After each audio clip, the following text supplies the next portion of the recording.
Hi. Hello again. We've reached the last chapter of Adolph Saphir, The Divine Unity of Scripture, chapter 16.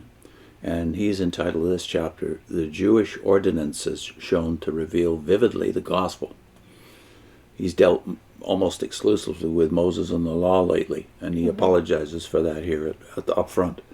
I must say at the beginning that I am obliged very reluctantly to give up my intention of speaking at present on the course of prophecy, which had its starting point in David. And we should add that this is among the last things Saphir produced before his death. He didn't live very long, and the divine unity of Scripture is kind of the summation of his thoughts about the relationship between the two testaments. He says, as there were so many points with regard to Moses which I was not able to bring before you in the last lecture, I must limit myself to concluding the remarks which I made upon Moses and the dispensation that was entrusted to him. The object of God's revealing himself is worship. God reveals himself to man in order that man may worship him. God comes to man in order that man may come to God. God reveals himself to us as a holy God. God reveals to us what man is in order that he may show us the wonderful solution of this problem, how there can be communion between God and man in the person of his own Son, who is God and man in one person, and who bringeth us unto the Father. He had chosen Israel to be his nation, a nation of priests. They were holy unto the Lord, and yet, as in themselves, they were full of sin and under the sentence of death. He gave them the law in order to show that sin was exceedingly sinful, and that in his presence neither sin nor death was able to stand. And thus the whole life of the Israelite, from his birth to his death, was concluded under sin, and he was continually reminded by the purifications and sacrifices which he had to offer, that all that was connected with himself and with his earthly life was polluted by sin, and required the grace of God and the propitiation of a mediator in order that it might be no hindrance or obstacle to his having communion with God. But although the whole nation was in that way holiness unto the Lord, yet it pleased God out of that nation to select for himself one tribe, to be as it were the representative of the nation. Although everything that was said of the tribe of Levi, when Korah rebelled against their priority, may be said of all Israel. On the morrow ye shall know who is mine, and who is holy, and whom I have chosen, that he may draw near unto God. Yet it was necessary that this special tribe should be to Israel a type and illustration of what was meant by holiness, and of what the purposes of God were concerning them. They stood before God, drawing near unto him, and in this way representing the whole nation that was to be brought into his presence. It was they who offered the sacrifices and offerings unto the Lord. It was they who, by incense, showed that the prayers and supplications of the whole nation of Israel could only ascend unto God through holiness, and it was through them that the blessing of the Most High was pronounced upon his people. When we think of the priests and the Levites as they were among Israel, we must look away altogether from the abuses which afterward crept in among Israel, and in a still worse way into the medieval church.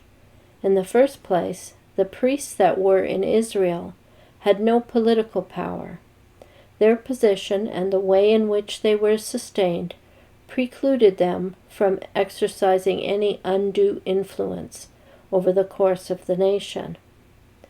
They were not like a priestly caste, as we find in among other nations, nor did they exert that influence which afterwards, in the days of our Lord, the hierarchy,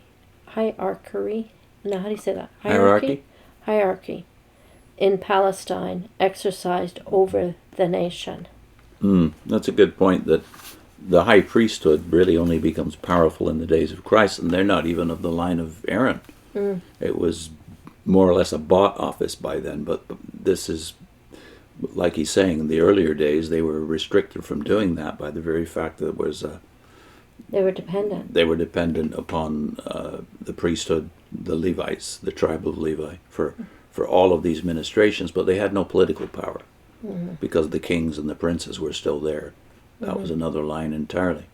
Another thing to be remarked about them was this, that they did not appoint themselves, nor did people appoint them, but God appointed them. And it was they who were descended from Aaron, who belonged to the tribe of Levi, who by reason of their birth were appointed to represent the whole nation, and especially the firstborn of the nation unto God. We remember the Levites actually replaced the firstborn of every family, right? Nor had they any power to develop the law. There was nothing in the form of tradition. There was nothing in the form of teaching and developing power given to them. On the contrary, it was their duty to guard the law, that nothing should be added to it, and that nothing should be taken away from it. And lastly, not as was the case in the medieval church, and is still the case in the Church of Rome, was the relation between the individual conscience and God in any wise interfered with by the existence of the Levites and priesthood. They were not father confessors. It was the individual himself who, of his own accord and according to his own ability, confessed his sins and laid his hands upon the sacrifice. The priest in no wise interfered with the conscientious difficulties and with the soul troubles of the people that came to him. It was for him only to carry out the regulations, which were laid down in the books of Moses, for it was deeply impressed upon Israel that although there were priests and Levites, yet it was only, so to speak, a sad necessity that led to this, and that the whole nation was a nation of priests unto the Lord. That had been God's original statement about the destiny of Israel. But in this priesthood we find that there was one who was distinct above his brethren. He was called the high priest, or according to the original in one passage, the priest that is greater than his brethren, and unto whose head is the anointing oil, and upon whose head is the anointing oil. Although there was anointing connected with the induction of all the priests and Levites, yet it is most emphatically said of this one priest, who is greater than his brethren, that the anointing oil was upon his head, or in other words, that he was representative of Messiah.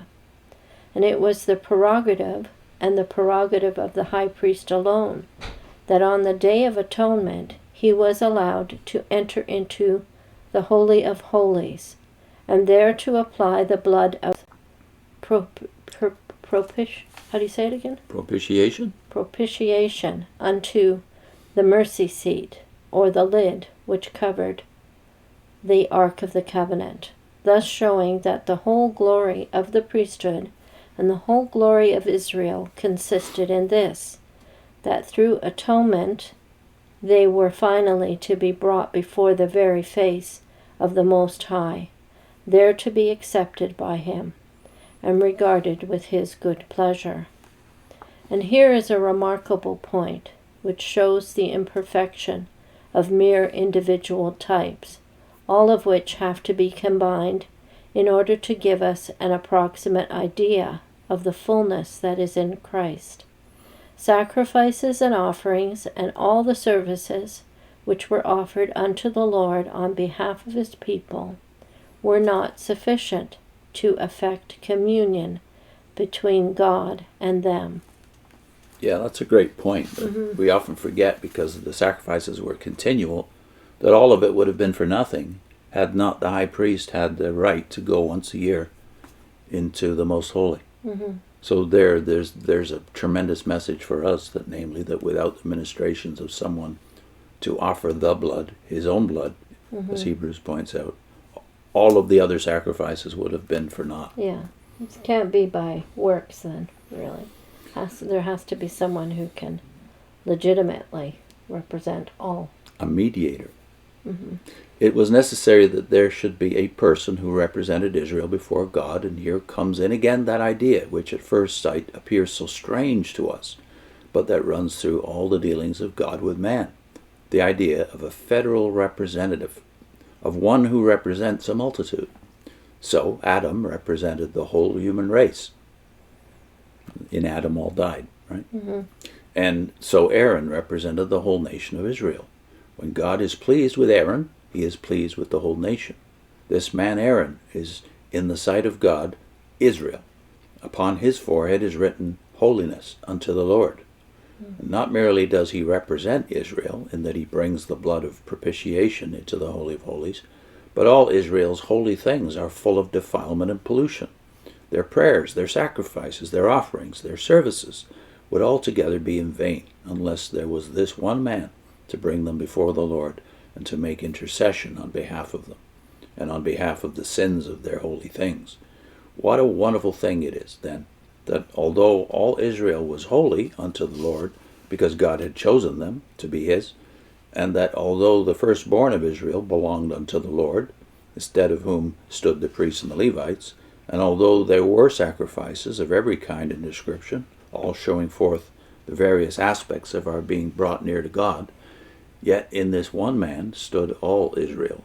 The forgiveness of their sins, the acceptance of their offerings, their justification, and their sanctification were all vested in this one man. Mm. A perfect type, then, Mm-hmm. of Christ. Mm-hmm. And our link is, why do Jehovah's Witnesses trust false God JW.org? Because they do not know the true God, the all-sufficient El Shaddai. This is based on the divine names as revealed in Genesis. Mm-hmm. Thanks. See you soon.